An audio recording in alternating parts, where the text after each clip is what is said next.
nanay, anak.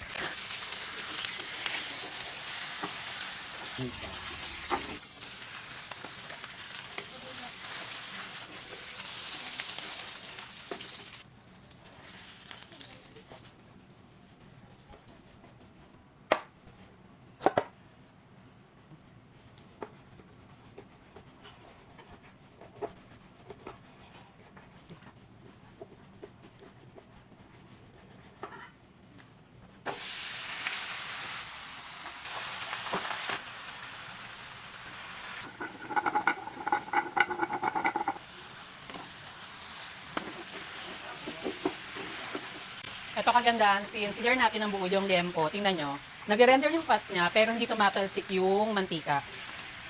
Kasi na-sear natin ang buo yung balat.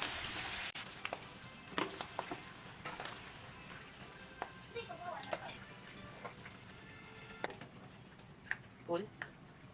Grabe mantika ng baboy, no?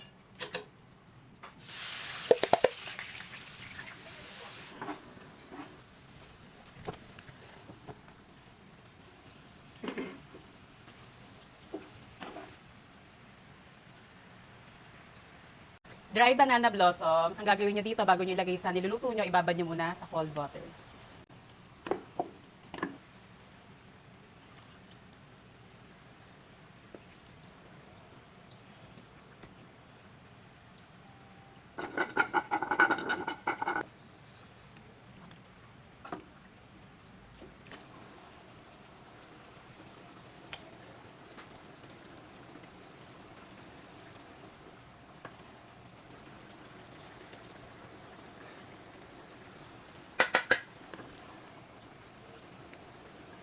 Pag ako nag-check ng laman, kakainin ko mismo yung laman para makita ko kung talagang nangunguya na siya ng tama.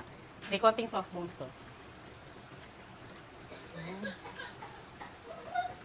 Nanonood yung asin dun sa laman, na sakto lang. Tapos yung manamis-namis na lasa, nung pineapple, nung lemon lime soda, saktong-sakto, promise. OMG!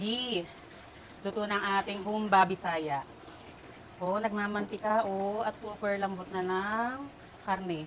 Napansin nyo, yung sugar, nilagay ko sa bandang last na. Kasi kapag pinagsabay-sabay natin ang lagay, syempre meron na siyang lemon lime soda kanina.